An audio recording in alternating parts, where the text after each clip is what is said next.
Hello दोस्त, स्वागत है आपको आपके अपने चैनल मैथ विद कुछ सर पे। हम कुछ सर आपको स्वागत करते हैं। चलिए, क्वांटम बेस में हम नंबर सिस्टम पढ़ रहे थे और नंबर सिस्टम में डिविजिबिलिटी टॉपिक पढ़ रहे थे। डिविजिबिलिटी यानी विभाजकता आज ख़त्म हो जाएगी। और इसके पहले हम सारे जो भी क्वेश्चन एसएससी हो, रेलवे हो, डिफेंस हो या फिर कोई भी एग्ज़ाम हो, जिस प्रकार से क्वेश्चन पूछी जा रही थी है ना, पूछी जाती है, वो सारे क्वेश्चन हमने क्लियर कर चुके हैं, हमने क्लियर करा दिया है। और आज जो हम सीखने वाले हैं वो रिपीटेशन वाला सीखेंगे कि जब किसी भी अंक को या किसी भी संख्या को दोहरा कर या तैरा कर जब हम लिखते हैं तो मेरा रिजल्ट क्या आती है ना। तो हमें किससे तो वो संख्या किससे कटेगी, हमें किस संख्या से काटनी है, किस संख्या से नहीं काटनी है। चलिए, आज हम इस पर बात करने जा रहे हैं और आज हम दो चीज़ें पर बात करेंगे, है ना। और हाँ, जिनका शिकायत ये है कि सर वीडियो आपका नहीं मिल पाता है, तो आप सब्सक्राइब करके नोटिफिकेशन ऑन करके ऑल को आप सेलेक्ट कर लीजिएगा कि कभी भी जब हम अपना वीडियो अपलोड करें तो आपको जल्दी मिल जाए, है ना। तो ये शिकायत जो करते हो ये ठीक नहीं करते हो, है ना। इतनी तो भाई आप डिजिटल मोदी जी ले आए हैं तो इतनी तो है ना, तुम सब कोई मतलब नॉलेज में है, नहीं है तो चलो हम बता दिए हैं। आज हम दो चीज़ें सीखेंगे। आज डिविजिबिलिटी का अंत कर देंगे 4 से 5 क्वेश्चन में, वो रिपीटेशन वाली चीज़ें करके। उसके बाद आज हम कॉमन फैक्टर भी सीखेंगे। कॉमन फैक्टर में आएंगे, है ना। कॉमन फैक्टर को सीखेंगे तो कॉमन फैक्टर में आपको समझाएंगे कॉमन फैक्टर मीन्स होती क्या चीज़ है ना। आज हम कॉमन फैक्टर, हर कोई कॉमन फैक्टर जानता है कि कॉमन क्या चीज़ है, लेकिन कॉमन फैक्टर नहीं होता है तो वो संख्या कौन सी बनती है, या जो कॉमन फैक्टर जिसका निकलता है उसका कौन सी संख्या बनती है। सबसे पहले हम विभाजकता के हम लास्ट में आते हैं। विभाजकता के लास्ट में आपको याद है ना, पॉइंट आउट कर लीजिएगा कि जब 7 और 11 13, देखिए 7 11 13, यदि कोई संख्या 7 11 13 से कट रहा है। अच्छा, कोई संख्या यदि 7 11 13 से कट रहा है, इसका मतलब है कि सर यदि 7 से भी कट रहा है, 11 से भी कट रहा है और 13 से कट रहा है। इसका मतलब क्या है? मेरा कहने का अर्थ ये है कि यदि कोई संख्या यदि 3 और 5 से कट रहा है, 3 और 5 दोनों से कट रहा है, तो 3 और 5 दोनों से कट रहा है, इसका मतलब है कि ये संख्या 15 होगा। ये संख्या क्या होगा? 15 होगा, या फिर 15 का मल्टीपल चलेगा, या तो 15 का मल्टीपल चलेगा, वही संख्या कटेगी, ऐसे कटने वाली नहीं है। तो आपको पता है कि सर जब हम, है ना, आपको पता है कि सर 7 और 11 और 13 से कोई संख्या विभाज्य हो रही है, इसका मतलब है कि इसके मल्टीपल वाली संख्या से भी विभाज्य होगा। बस में तो जब आप इसे गुना कीजिएगा, तो आपको क्या मिलेगा? तो सिंपली से आपको मिलने वाला 1001 मिलेगा जी। कितना मिलेगा? 1001। तो यहीं पे आपको एक चीज ये होती है कि सर 7 11 और 13, 7 11 13 और 7 11 और, है ना, 7 11 13 और 1001। अब यहीं पे थोड़ा सा, अब आगे हम जैसे जैसे रिजल्ट लाते जाएंगे वैसे वैसे सिखाएंगे। अभी हम कुछ नहीं सिखाएंगे, यानी हम कह सकते हैं कि सर 7 11 और 13 से कोई संख्या कट रहा है, तो 7 11 13 से कटा तो कहेंगे से हुआ संख्या कितना? 1001 से भी कटेगा। तो यहीं पे थोड़ा सा रिजल्ट निकालते हैं कि 1001 में हम कोई 3 संख्या से गुना करते हैं, 3 अंकों की संख्या से। तो 3 अंकों की संख्या क्या आप लिखोगे? कहेंगे सर 1 2 3 से गुना कर लेते हैं। जब 1 2 3 से गुना कीजिएगा तो देखिए आपको क्या मिलेगा। तो कहेंगे सर गुना करेंगे तो कहेंगे सर 1 2 3, है ना, और फिर कहोगे सर 1 2 3 मिलेगा। करके देख सकते हो, आपको क्या मिलेगा? 1 2 3 और 1 2 3 मिलेगा। यानी आपको क्या समझ में आया? हमको ये चीज समझ में आ गई है कि सर यदि कोई संख्या ये संख्या है ना, यदि कोई संख्या यानी 2 अंकीय संख्या, कोई 2 अंकीय संख्या को कितना बार, तो देखिए एक बार यहाँ पे 1 3 और एक बार यहाँ पे, यानी कहेंगे कि सर कोई भी 2 अंकीय संख्या को यदि 2 बार दोहरा कर लिखे, यदि कोई 2 अंकीय संख्या को 2 बार दोहरा कर लिखे तो हम कहेंगे सर वह संख्या 7 से भी कटेगी, 11 से भी कटेगी, और कहेंगे सर 13 से और 1001 से। यानी मेरा कहने का अर्थ है कि यहाँ पे हम डायरेक्ट पॉइंट आउट कर सकते थे कि जब कोई 3 अंकीय संख्या, 3 अंकीय संख्या को संख्या को दो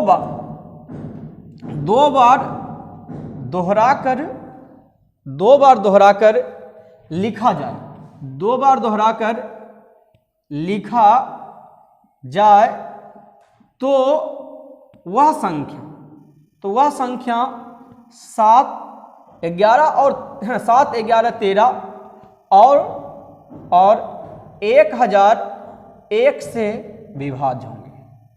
1001 से विभाज्य होंगे। 1001 से विभाज्य होंगे। कोई भी संख्या को आप लिख दो। जैसे मान लो यहाँ पे हम, अब पता चल गया सर क्यों, क्योंकि कोई भी 3 अंकीय संख्या को यदि हम 1001 में गुना करते हैं, 1001 में गुना करते हैं, 1001 में यदि हम गुना करते हैं तो वो 3 अंकीय संख्या 2 बार दोहरा जाता है। अभी हम 1, 2, 3 को गुना किए थे। कोई भी संख्या, जैसे मान लो यदि XYZ, फिर इसी को यदि XYZ लिख दे तो ये कहेंगे क्या, ये जो संख्या बना है ये संख्या 7 से, 11 से, 13 से और 1001 से डिवाइड है।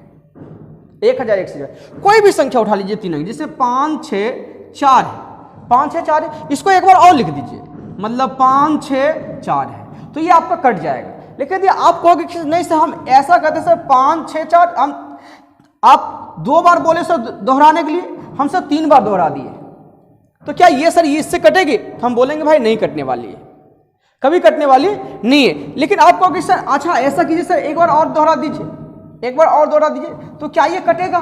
तो हम कहेंगे सर जी सर कट जाएगा। देखो हमने आपको क्या लिखा है, सिर्फ दोहराया, 2 बार दोहराया है, देखो 2 बार, लेकिन आपने कितना बार दोहरा दिया? तो कहेंगे सर 1 बार, 2 बार, 3 बार और 4 बार। देखो कितना बार दोहराया हो, 1 बार, 2 बार, 3 बार और 4 बार, आपने 4 बार दोहराया है तो भी कटा। इसका मतलब साफ सारी सिंपली से कहेंगे कि सर यानी न्यूनतम है कि सर 2 बार दोहराया जा रहा है तो कट रहा है। इसका मतलब सर 2 बार दोहराया तो कट गया, तो आगे 2 बार दोहराएंगे तो वो भी कट जाएगा। तो आगे आने कहेंगे सर 2 बार दोहरा लें या 4 बार दोहरा लें या 6 बार दोहरा लें, मतलब सम में यदि हम दोहराते चले जाएंगे तो कहेंगे सर वो संख्या कट जाएगी। चीजें समझ आ गई ना? पहला पॉइंट क्या है कि जब कोई 3 अंकीय संख्या को 2 बार दोहराया जाता है, जब कोई 3 अंकीय संख्या को जब 2 बार दोहराया जाता है तो वह संख्या 7 से, 11 से, 13 से और कितना से, 1001 से कट जाती है। तीसरी चीजें में आते हैं। तीसरी चीजें,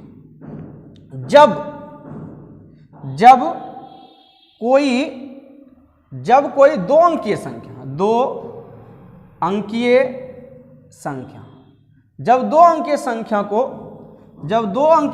को 3 बार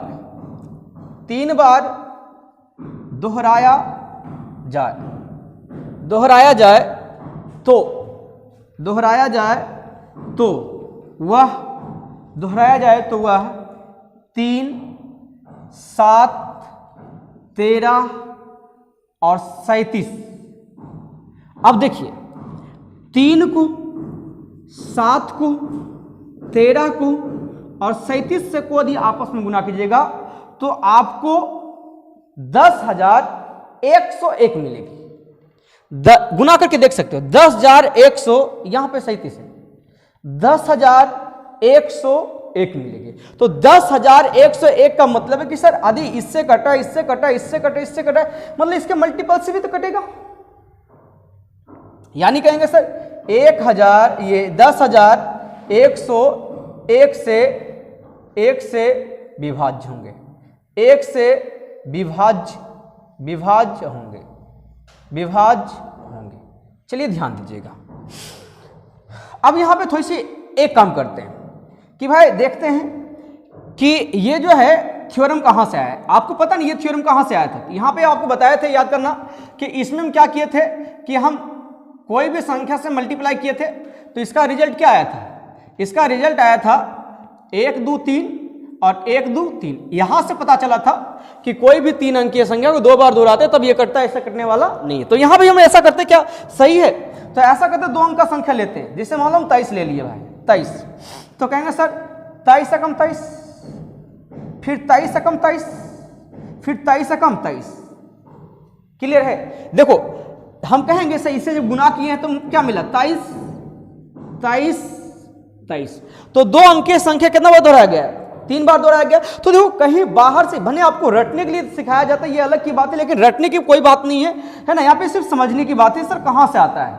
तो यहाँ पे जब गुनाह किया है कोई भी बंदा, तो वहां से निकल के आया है, तब पता चलता है भाई क्या सही और क्या गलत है, क्या सही और क्या गलत है, वहां से निकल के आता है कि क्या सही और क्या गलत है और क्या निकल के आएगा। यहीं से डिफिनेशन निकाला गया और कहीं से निकाला नहीं गया। यानी कहेंगे सर जब कोई 2 अंकीय संख्या, जैसे 2 अंकीय संख्या मतलब 27, जब कोई 2 अंकीय संख्या यानी एक्स वाई, इसको 3 बार दोहराया गया हो, 3 बार, यानी एक्स वाई, तो वह किससे कट जाएगा? तो कहेंगे सर 3 से भी कट जाएगा, 7 से भी कट जाएगा, और 13 से कट जाएगा, 37 से कट जाएगा, और 10,101 से कट जाएगा, 10,101 से कट जाएगा। हम कहेंगे सर वहां पे जिसे याद होगा कि 2 बार दोहराया गया था, है ना, तो 3 बार दोहराने के बाद बोले थे नहीं कटेगा, लेकिन 4 बार दोहराने के बाद कट जाएगा, फिर 6 बार दोहराने के बाद कट जाएगा, इसमें बता रहे थे ना। लेकिन इसमें हम क्या करेंगे, 3 बार दोहराया गया है तो आगे 3 बार और दोहरा लेंगे तो कटेगा, उसके पहले यदि 4 बार या 5 बार दोहराएंगे तो नहीं कटने वाला है।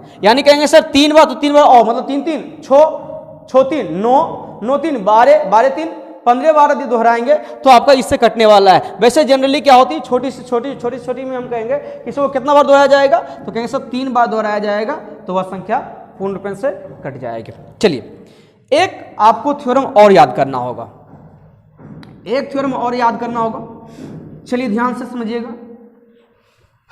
अगला, जब किसी संख्या, जब कोई 2 अंकीय संख्या को 2 बार दोहराया जाए, 2 बार दोहराया है ना, दोहराया जाए तो वह संख्या अकेले बंदा है 101 से विभाज्य होंगे।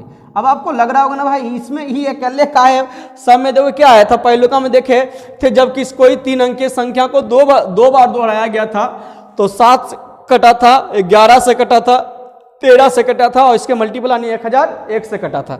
और वहीं पे 2 अंकीय संख्या को कितना बार, जब 3 बार दोहराया गया था, तो 3 से कटा था, 7 से कटा था, 13 से कटा था, 37 से कटा था, और 10,101 से कटा था। लेकिन यहां पे वैसी कोई चीज नहीं, यहां पे एकलौता बंदा है, कोई भी 2 अंकीय संख्या, जैसे मान लो दी एक्स वाई है, 2 बार दी एक्स वाई लिखेंगे तो ये हमेशा किससे कटेगा, तो 1001 से कटेगा।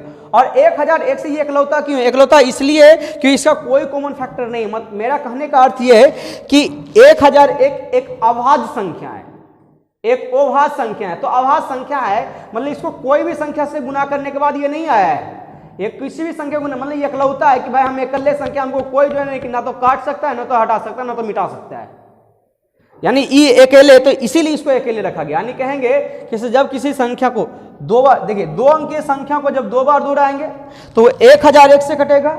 जब कोई 2 अंकीय संख्या 3 बार कटेगा, है ना, 3 बार दोहराया जाएगा तो कहेंगे सर 3 से, 7 से, 13 से, और 37 से, और 10,100 से कटेगा। जब 3 अंकीय संख्या को 2 बार दोहराएंगे तो 7 से, 11 से, और कितना, 7 से, 11 से और 13 से विभाज्य होंगे, और 1001 से विभाज्य होंगे। चलिए अब आपके प्रश्न में आते हैं, आशा करते हैं ये नोट आउट कर लिए होंगे और याद भी हो गया होगा। चलिए समझिएगा ध्यान से।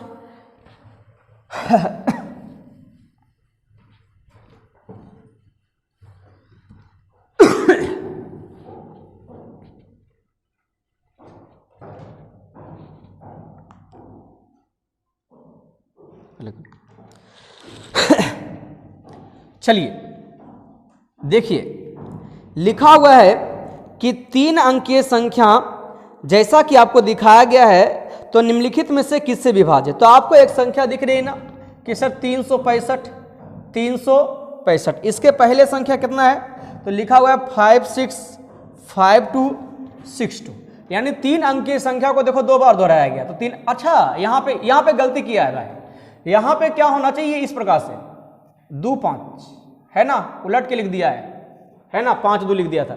यानी देखो यहाँ पे क्या करेंगे, कहेंगे सर 3 अंकीय संख्या को 2 बार दोहराया गया है, 3 अंकीय संख्या को 2 बार दोहराया गया है, तो कह रहा है बताइए निम्नलिखित में से कौन सा है ना किससे डिवाइड होगा। तो ए में लिखा हुआ है ONLY ओनली 7, बी में लिखा हुआ है ओनली 11, सी में लिखा हुआ है ओनली 13 और डी में लिखा हुआ है 1001।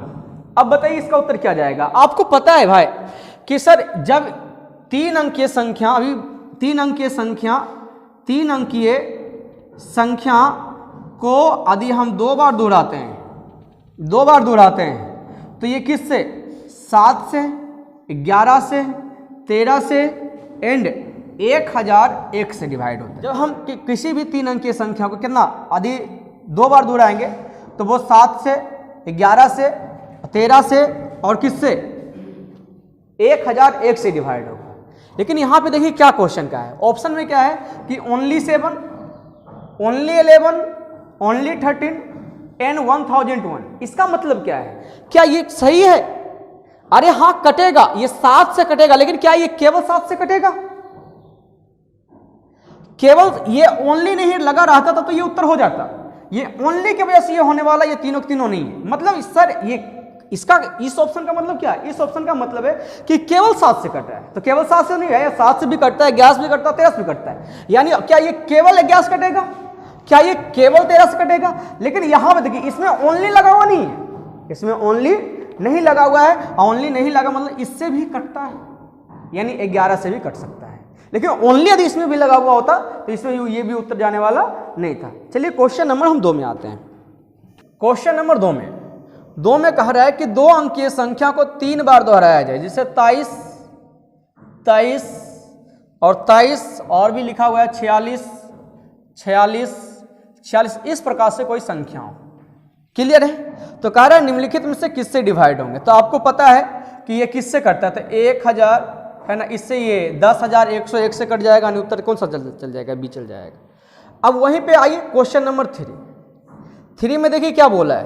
कह रहा है कि 2 अंकीय संख्या को कह रहा है दोहराकर 4 अंकीय संख्या बनाया जाए। 4 अंकीय संख्या मतलब कितना, इस प्रकार से 2 अंकीय संख्या देखो 2 बार दोहराया, 2 बार लिखेंगे 4 अंकीय संख्या बन जाएगा। दोहरा के जब 4 अंकीय संख्या बन रहा है तो कह रहा है निम्नलिखित में से किससे कटेगा। तो आपको बता दिए कि 101 से कट जाएगा। क्लियर है? अब क्वेश्चन नंबर 4 में आ जाइए। क्वेश्चन नंबर 4 में कह रहा है कि 6 अंकीय संख्या जो 4 7 9 उसके बाद A B और C लिखा हुआ है, तो कह रहा है यह संख्या जो है ना, यह संख्या 7 से 11 से और 13 से पूर्णतः विभाज्य हो, तो आपको बताना है कि A प्लस B और बटा C का मान क्या होगा। A प्लस B बटा C, इसका मतलब है कि आपको A B और C तीनों का मान निकालना जरूरी है। जब तक मान नहीं निकलेगा तब तक आपसे बनने वाला नहीं। लेकिन ये कह रहा है ये संख्या जो लिखा गया ये कट किससे रहा है, तो कह रहा है सर 3 से कट रहा है, 11 से कट रहा है और किससे 13 से कट रहा है। और 3 11 13 से कटने वाली जो संख्या है ना, 3 11 13 37 जो संख्या है, 3 से कट रहा है, 11 से कट रहा है, 13 से कटा, आपको पता है 37 से भी कटता है वह संख्या। तो आपको पता है उस संख्या को हम क्या लिखते हैं, 2 अंकीय संख्या, ये 3 अंकीय संख्या को कितना बार, 3 अंकीय संख्या को, अच्छा ये 3 11 37 में 3 11 और 13 वाला 3 अंकीय संख्या कितना बार, 3 अंकीय संख्या को हम 2 बार दोहराते हैं तब 3 अंकीय संख्या को हम कितना बार, जब 2 बार दोहराते हैं तब वो संख्या 7 से 11 से और 13 से विभाज्य हो जाता है। ये तो आपको पहला ही रूल है। तो आपको पता है कि सर इससे भी कट रहा है तो 3 अंकीय संख्या को 2 बार दोहराया गया हुआ होगा। यहां पे इसका मतलब साफ साफ है कि सर इस संख्या को कितना बार दोहराया गया हुआ होगा, 2 बार दोहराया गया हुआ होगा। यानी यहां पे भी 7 लिखा होगा और ये सही 4 लिखा होगा, 4 लिखा होगा, 7 लिखा होगा और कितना लिखा होगा, 9 लिखा होगा। यानी ए का मान कितना 4, बी का मान कितना 7, सी का मान कितना 9। तो बोलिए उत्तर क्या आ जाएगा। तो a प्लस बी यानी 4 प्लस 7 और बटे कितना, सी का वैल्यू 9 है, यानी 7 4 11 11 बटा। क्लियर है? आप उत्तर देख ली। थोड़ा सा रुकिएगा, हम आपको और भी चीजें समझाएंगे। वैसे ही क्वेश्चन नंबर 4 में यही दे रखा है। अब कभी कभी क्वेश्चन जो है ना, हम साइड से बता रहे हैं क्वेश्चन, साइड से हम एक क्वेश्चन बता रहे हैं, ध्यान दीजिएगा कि ये क्वेश्चन कभी कभी ऐसे ही पूछता है। पूछता क्या है कि जैसे मान लो यहाँ पे 8 रहेगा, यहाँ पे A 6 A, या फिर यहाँ पे रहेगा B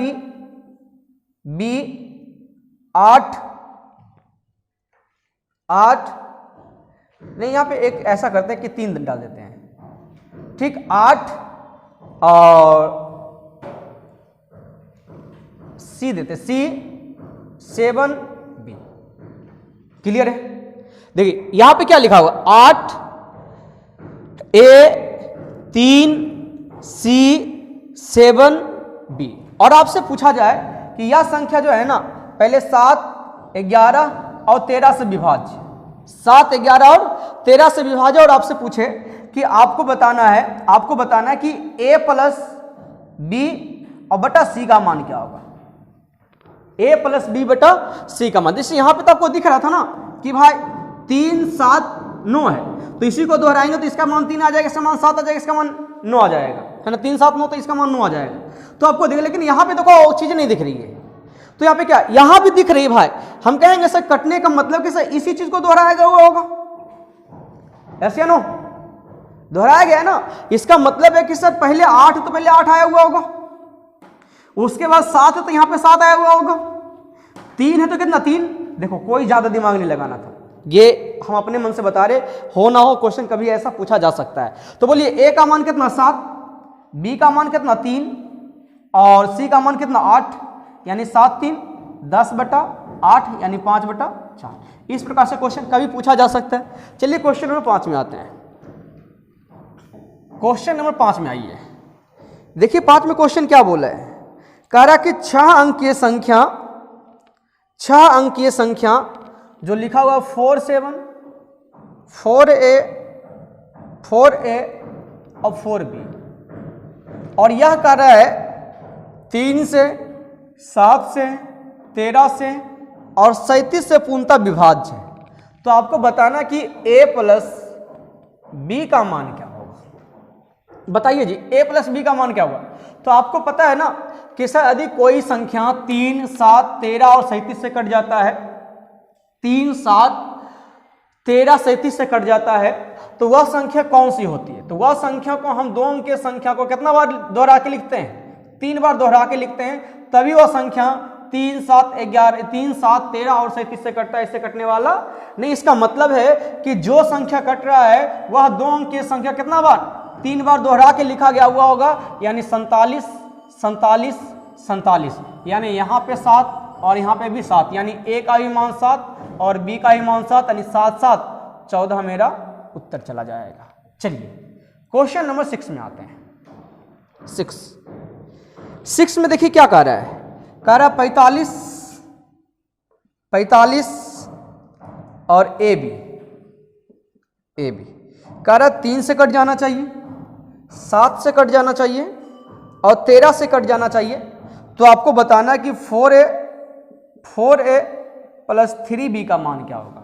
इसमें देखो 37 लिखा हुआ नहीं है, 37, लेकिन आपको पता है यार इससे देखो 2 अंकीय संख्या को जब दोहरा रहा है तो तेहराएगा तभी लिखाएगा। इसका मतलब है कि ये भी 4 और ये भी 5, तभी ये कटेगा, इसे कटने वाला नहीं। तो एक आ जहां पे कितना 4 रखोगे तो 4 चौक 16 और पंक्तियां ही 15, यानी उत्तर कितना जाएगा 31, है ना। तो अच्छा A प्लस नहीं, सही तो है ना, कितना हो जाएगा आपका उत्तर चला जाएगा आपका 31। चलिए क्वेश्चन नंबर हम आते 7 में, देखिए क्या कर रहा है, यदि कोई संख्या ABC को कह रहा है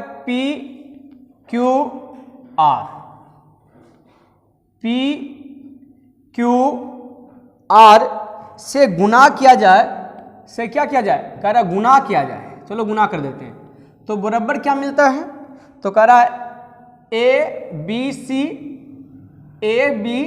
मिलता है।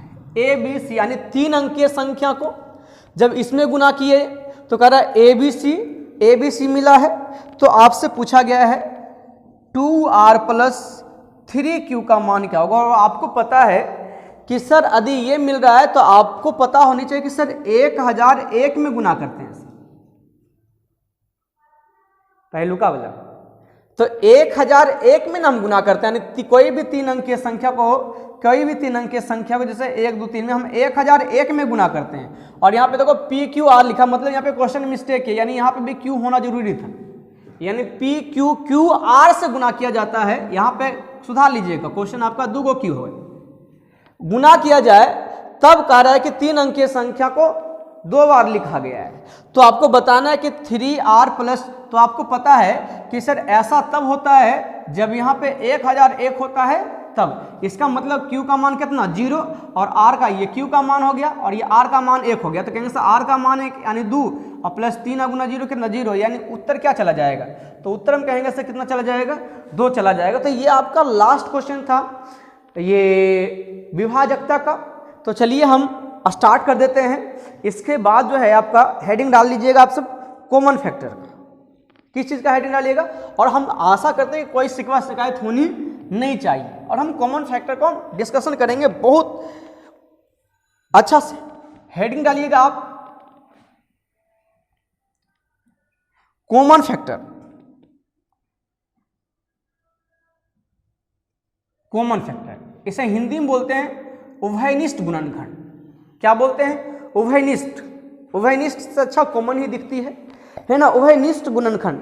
गुणनखंड का मतलब क्या होता है, गुणनखंड का मतलब होता है गुणनखंड यानी खंडन करना किसी भी चीज। जैसे मान लो यदि हम पत्थर को यदि इस प्रकार से, यदि पत्थर को यहाँ से ऐसे गिराते हैं, अरे पत्थर अरे बुड़बका आदि हम ऐटवा के यदि ऐसे गिरेंगे तो ऐटवा यदि मान लो कि 2 भाग हो गया, तो ऐटवा यदि 2 भाग हुए तो ये दोनों भाग को तू की बोलेगा, तो ये दोनों भाग के बोलेगा सर पहलुकवा जो था ना ओकरे सर ही भाग है, यानी उसी से ये निकल के आया है। तो गुणनखंड भी वही होता है कि किसी भी बड़ी संख्या को छोटे छोटे टर्म में तोड़ना, छोटा छोटा टर्म में जो हम तोड़ेंगे जो टूट के आएगा वह जो होगा वो छोटका होगा, गुणनखंड होगा। क्या कर बड़का के मतलब देखिए अथिया ऐसे गिर लिए ऐटवा जब गिरा तो 2 भाग में टूट गया, तो दोनों जो हुआ कहेंगे सर वो छोट टुकड़ी है, कौन सी टुकड़िया है, वो टुकड़ी है। क्या कर तो बड़का के, यानी बड़का आइटबा के टुकड़ी, मतलब 10 रुपया वाला आइटा गिर गया और तोड़ दिया, दूचा झपर लगबो करेगा।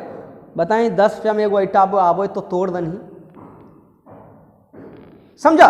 तो वो टुकड़ी यानी गुणनखंड में क्या है, टुकड़ी है। यानी कहेंगे सर जो भी गुणनखंड जहां बोला जा रहा है इसका मतलब समझो वो टुकड़ी का बात कर रहा है, मतलब वो बड़ी संख्या से, वो जब भी डिस्कशन होगा तो छोटी संख्या के बारे में डिस्कस होगा, जब भी वो क्या होगा छोटी संख्या के बारे में डिस्कशन होगा, तो उसी को हम गुणनखंड बोलते हैं। और गुणनखंड का मतलब किसका, अरे जो टूटे वाला वो है ना, जो टूटे वाला है वो है ना उसी का ना। जैसे मान लो यहां से तुम गिराया है, वो आप तरह से बोलेगा कि भाई इसे मान लो तरह से बोलेगा एगो आइटा लाएगा, आइटा बोलेगा एक गुणनखंड हो सकता है, मतलब टुकड़ी बन सकता है, तो क्या करेगा ऐसा करके इसे गिरा देगा तो टूट गया, वो टुकड़ी बन गया। और तो बताओ लोहा कैसे गिराए तजरी टूटता है, और काटे पर वो है, और काटे पर वो है ना, मतलब सिंपली सी ये समझो कि वो टूटता नहीं है, टूटता नहीं। तो देखो एगो टूटने वाला होता है उसका गुणनखंड हो रहा है, मतलब उसका टुकड़ी बन रहा है, लेकिन जिसका टूटेगा ना उसका टुकड़ी बनेगा नहीं ना। और क्या बोलेंगे ई टुकड़ी नहीं हो वाला, यानी ई टूटे वाला नहीं, तो जो नहीं टूटता है समझो इस चीज को समझो, यानी जिसका गुणनखंड निकल सकता है, जिसका कॉमन फैक्टर आ सकता है, उसे हम कंपोजिट नंबर बोलते हैं, यानी भाज्य संख्या। क्या बोलते हैं, भाज्य संख्या। और जिसे हम नहीं तोड़ सकते हैं, जिसे हम नहीं तोड़ सकते हैं वो मेरा अभाज्य संख्या होता है, वो हमारा कौन सी होता है, अभाज्य संख्या होता है। तो कॉमन फैक्टर निकालने का तरीका समझाते हैं, है ना। 3 से 4 पॉइंट यहां भी समझाएंगे। पहला पॉइंट को समझिएगा कि यहां पे समझिएगा, यदि कोई संख्या दी हो, यदि या फिर यहां पे यदि इससे अच्छा रहेगा ये लिखिए, a पे पावर n माइनस b पे पावर n n कोई संख्या है, कोई संख्या है, तो यह हमेशा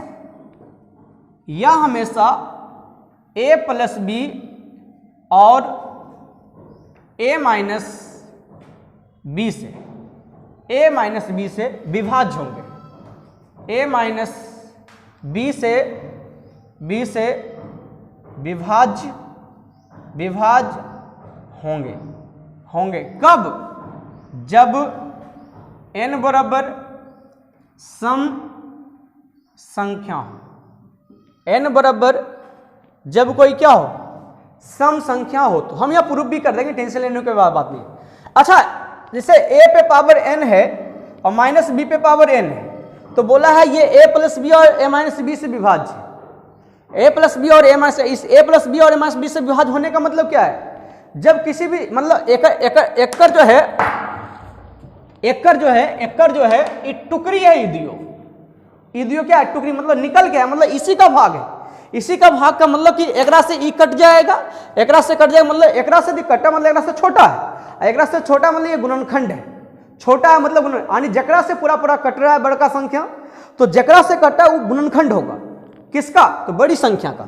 तो यहाँ पे जैसे देखिए हम n इक्वल हम सम संख्या यदि पुट करते हैं, यदि रखते हैं, तो कहेंगे सर a पे पावर सबसे छोटा 2, उसके बाद कहेंगे सर b पे पावर। देखो यहाँ पे भी n इस्तेमाल किया, तो यहाँ भी आपको n ही इस्तेमाल करना पड़ेगा, आपको अलग अलग इस्तेमाल नहीं करना पड़ेगा।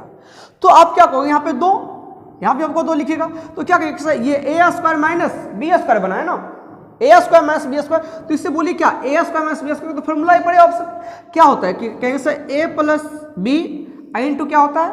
a minus B. इसका मतलब है कि सर इसे जब कंप्लीट किया तो कहेंगे सर ये अगुना ये आया है, तो ये गुना ये आया, मतलब ये दोनों को जब गुना करेंगे तब ये संख्या मिलेगा। इसका मतलब साफ साफ है कि एकरो से भी कटेगा और एकरो से भी कटेगा। समझ में आ गया ना? आपको सिर्फ यहीं पे यहाँ पे एक ही चीज ध्यान रखनी है। क्या ध्यान रखनी है? कि सर जब पावर n हो और n क्या हो? सम संख्या हो और बीच में माइनस है, तो वह हमेशा a प्लस बी और a माइनस बी दोनों से कटेगा। a पे पावर n माइनस b पे पावर n हमेशा ये a माइनस बी से विभाज्य होंगे, a माइनस बी से विभाज्य होंगे, है ना? कब? जब n इक्वल विषम संख्या, जब n इक्वल क्या हो? यानी यदि n इक्वल कोई विषम संख्या यदि इस्तेमाल करेंगे, देखो माइनस है, यहाँ भी माइनस है, दोनों में कोई चेंज नहीं है, बस खाली n का चेंज है। n का क्या चेंज है कि यहाँ पे n सम ले रहे थे और यहाँ पे n विषम। जब n विषम लेंगे तो किससे कटेगा? सिर्फ और सिर्फ a माइनस बी से। जानना चाहते हो क्यों? क्योंकि देखो यहाँ पे आपको पता है a पे power n minus B power, अरे सबसे छोटा विषम का मतलब 1। यदि 1 इस्तेमाल करेगा तो कहोगे सर यदि a पे पावर दी 1 लिखो तो a ही होगा, और b पे पावर दी 1 लिखो तो b ही होगा। मतलब इससे आपका क्या ढेर देंगे? बस इसी से। नहीं तो कते जो है ना होशियार भी रहता है कि नहीं से यहाँ पे हम 3 लेंगे तब तो ले एक का फॉर्मूला तो हर कोई जानता है। a क्यू माइनस बी का फॉर्मूला क्या होता है? कहेंगे सर a प्लस बी, नहीं a माइनस बी इंटू क्या होता है? a square plus A B plus B square. यानी कहेंगे कि सर देखिए इस संख्या में किससे गुना कर रहे हैं? तो इससे कर रहे हैं, मतलब इससे भी कटेगा ऐसे ना, यानी ई दोनों को गुना किया तब ना ये आया है, तब ना आया है, तो तब आया मतलब इसको तो गुना किए ना, तो इससे कट जाएगा। समझे ना? ये दूसरा हो गया। आइए तीसरे में आते हैं। तीसरा a पे पावर n प्लस b पे पावर n हमेशा a प्लस b से विभाज्य होंगे। कब रे? जब इधर दिख रहा है यहां तक, जब n बराबर विषम संख्या हो। जब n इक्वल क्या? कोई भी यदि विषम संख्या हो तो ये भी आपका a प्लस बी से कटेगा। इस्तेमाल कर सकते अभी जैसे यहाँ इस्तेमाल कर, वैसे यहाँ पे a देखो a पे पावर n प्लस b पे पावर n, यदि n इक्वल यदि 1 लेते हैं विषम तो कहेंगे सर ये a प्लस बी ही निकलेगा, इसलिए इसी से कट रहा है। क्लियर है ना? हाँ, उसके बाद आपको चौथा मा ये लास्ट है कि a पे पावर n प्लस b पे पावर n का कोई कॉमन फैक्टर नहीं होंगे जहां n इक्वल सम संख्या। देखिएगा ये थोड़ी सी मजे वाली चीज है। कभी भी यदि माइनस, देखिए कभी भी यदि प्लस में है और n इक्वल क्या है, यदि कोई सम संख्या है तो इसका कोई भी कॉमन फैक्टर होने वाला नहीं है, इसका कोई भी कॉमन फैक्टर होने वाला नहीं है। और इसका इस्तेमाल जो है ना बड़ा बड़ा संख्या में, बड़ा बड़ा संख्या का अभाज्य संख्या और भाज्य संख्या को जांचने में आता है। इसको हम फिर से एक बार हम रिपीट कर देना चाहते हैं। बोलिए, देखिए माइनस में है, माइनस में है तो यदि सम है तो माइनस और प्लस दोनों से कटेगा, माइनस प्लस दोनों से। लेकिन यदि माइनस है और विषम है तो सिर्फ और सिर्फ देखो माइनस से कटेगा, सिर्फ और सिर्फ किससे कटेगा, तो सिर्फ और सिर्फ किससे कटेगा, तो माइनस से कटेगा। लेकिन वहीं पे यदि प्लस है और n इक्वल क्या है, विषम है, n इक्वल क्या है, विषम है तो सिर्फ और सिर्फ प्लस से कटेगा। लेकिन यदि सम है, यदि क्या है, सम है तो उसका कोई फैक्टर होने वाला, उसका कोई फैक्टर होने वाला नहीं है। आशा करते समझ में आ गया होगा। अब हम आपको समझाते हैं कि इससे जो है ना कैसे हम चीजें को हैंडल करते हैं। अभी हम आपको क्या बताएं कि इसका जो है ना, इसका जो इस्तेमाल करोगे, इसका जो इस्तेमाल किया जाता है, बहुत ऐसे संख्या होगा जिसमें इस्तेमाल किया जाता है, वैसे इसका जो है ना प्रॉपर इस्तेमाल आप कर सकते हो थी में भी। ये अभाज्य संख्या और भाज्य संख्या यानी प्राइम नंबर और कंपोजिट नंबर फाइंड करने में कि ये प्राइम नंबर है या नहीं। जैसे मान लो कि हम आपसे पूछें, हम आपसे पूछते हैं एक चीज, हम आपसे पूछते हैं एक चीज कि बाबू रे आप ये बताओ कि 101 अभाज्य संख्या है या नहीं है। ये 101 अभाज्य संख्या है या नहीं, अभाज्य संख्या इसको चेक करना है। 101 अभाज्य संख्या है या नहीं, इसको चेक करके बताइए क्या अभाज्य संख्या। अभी तो ऐसे पता होगा कि पढ़ा दिए हैं कि ये अभाज्य संख्या नहीं होता, लेकिन अभाज्य संख्या कैसे है देखो हम आपको बताते हैं। अभाज्य संख्या का मतलब क्या है कि जिसका कोई भी कॉमन फैक्टर नहीं आएगा वही अभाज्य होगा, जिसका कोई कॉमन फैक्टर है मतलब वो अभाज्य होने वाला नहीं, वो अभाज्य होगा। अच्छा इसे तोड़िए तो क्या लिखेगा, 100 प्लस 1 तब 101, 100 प्लस 1 तो 101। 100 का मतलब क्या है कि 10 का स्क्वायर और प्लस 1 का स्क्वायर, क्योंकि 1 है तो 1 का स्क्वायर तो लिख ही सकते ना। और आपको पता है कि सर यदि a पे पावर n प्लस b पे पावर n और जहां n इक्वल क्या, सम संख्या, जहां n इक्वल क्या, सम संख्या, तो इसका कोई कॉमन फैक्टर होने वाला नहीं है। तो क्या बताइए इसका कोई कॉमन फैक्टर होगा। जब इसका कोई कॉमन फैक्टर नहीं होगा, है ना, यानी कहेंगे sir not any common factor this number, है ना, यानी इस संख्या का कोई भी कॉमन फैक्टर नहीं, और कोई कॉमन फैक्टर नहीं है मतलब कहेंगे सर ये जो है प्राइम नंबर है। कौन सी नंबर है, प्राइम नंबर है। कैसा संख्या है, प्राइम संख्या। एक और चेक कर लेते थोड़ा सा, जैसे मान लीजिए आपके पास ये रहता है कि 1001, ये तो भाई आपका प्राइम नंबर नहीं है, तो क्या ये देखते हुए प्राइम नंबर होता है या नहीं होता है। बोलिए ये सब क्या तोड़िएगा, कहिए सर 1000 और प्लस 1, तो 1000 यानी 10 पे पावर 3 और प्लस कितना, 1 पे पावर 3 लिख सकते हैं, क्योंकि 1 पे पावर कुछ भी कीजिए कोई फर्क नहीं।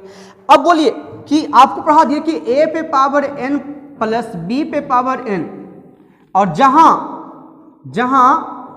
n बराबर कोई विषम संख्या है, तो इसका एक कॉमन फैक्टर तो चलता है भाई a प्लस बी, यानी कहेंगे सर a वो कम से कम तो चलता है ना, तो इसका a वो कम से कम कितना हो जाएगा, तो कहेंगे सर जोड़ लीजिए सर, जोड़िए कितना आपका आ जाएगा, तो कहेंगे सर 11, यानी ये कहेंगे सर इसका कुछ है तो a वो कॉमन फैक्टर आ जाएगा 11, यानी 11 से कट रहा है, तो इसका कॉमन फैक्टर निकलना पॉसिबल है, यानी a प्लस बी, इसका कॉमन फैक्टर निकल रहा है, यानी कॉमन फैक्टर निकल रहा है मतलब a प्लस बी यानी 10 प्लस कितना 1 कॉमन फैक्टर निकल रहा है, तो ये तो 11 से कट रहा है ना। इसलिए कहेंगे क्या ये बताओ कैसा संख्या है, तो कहेंगे सर ये नॉट प्राइम नंबर है, यानी कहेंगे ये कंपोजिट नंबर है। समझा रहा है कितनी आसानी ढंग से कोई भी चीजें को आराम से, है ना, हैंडल कर सकते हैं। अब थोड़ी सी यहाँ पे समझा देते हैं कि जैसे अच्छा आप ये बताओ कि जैसे हम आपको लिखते हैं कि a पे पावर 12, तो इसे क्या बोलोगे कि n इक्वल सम है या विषम है।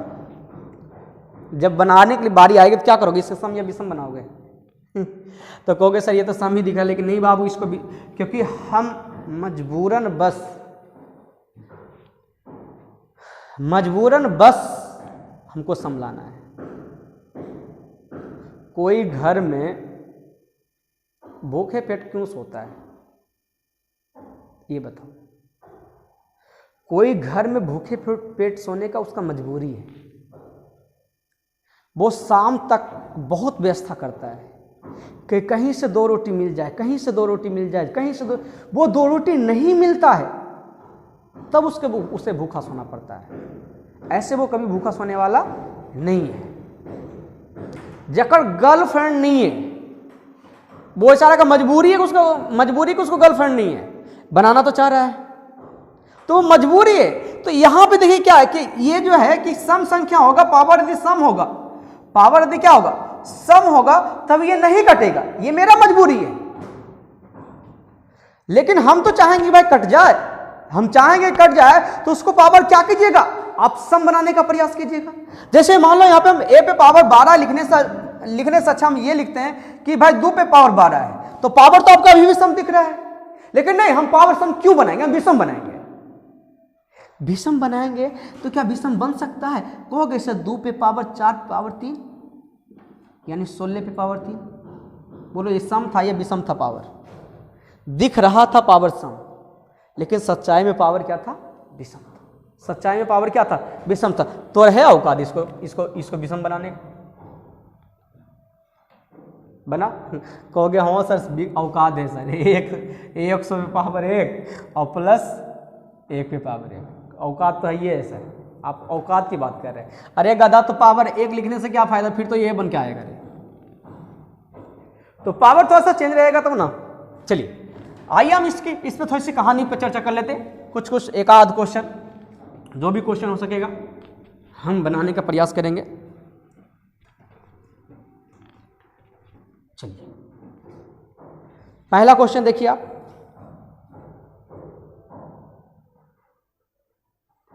चलिए पहला क्वेश्चन आपका लिखा हुआ है 1 में कि 23 पे पावर 10 और -2 पे पावर 10 है, कह रहा निम्नलिखित में से किससे भाज्य होंगे, है ना, किससे विभाज्य नहीं होंगे। पहले ये बताओ भाज्य किससे होगा, तो कहेंगे सर माइनस है और पावर सम है, तो कहेंगे सर जुटेगा भी और घटेगा भी, यानी कहेंगे सर एगो 23 + 2 भी होगा सर, और दूसरा 23 - 2 भी होगा, यानी कहेंगे सर कितना 23 × 2 = 25 और दूसरा कितना 21। और ऑप्शन जो आपका लिखा हुआ है ए में 5, बी में 4, सी में 3 और डी में 7, तो बोलिए किससे नहीं कटेगा, तो कहेंगे सर 5 से यदि काटने ले जाएंगे तो 5 से तो कट जाएगा, 4 से काटने ले जाएंगे तो 4 से सर नहीं कटेगा, 3 से काटिए, दोनों में से कौन सा संख्या कटे, ये कट जाएगा 3 से, 7 से जी सर कट गया, यानी उत्तर क्या जाएगा, ये जाएगा। ठीक है, हम आज क्लास यहीं पे रखते हैं, कल कॉमन फैक्टर पूरा खत्म कर लेंगे। और हाँ, कल हो सके यदि टाइम बचा तो यूनिट डिजिट पे चले आएंगे, और अपने दोस्तों को शेयर करना ना भूलें और सब्सक्राइब करके जाइएगा। और हाँ, इतनी गारंटी के साथ दे रहे, यदि तुम पूरा कंप्लीट क्लास कर लोगे ना, तो जिंदगी में कहीं भी कोई भी एग्जाम में चल जाओ, नंबर सिस्टम में दिक्कत नहीं आएगी। नंबर सिस्टम में दिक्कत आ रहा मतलब हमको दिक्कत आ रहा है। ठीक है, आज क्लास यहीं पे रखते हैं, बाय।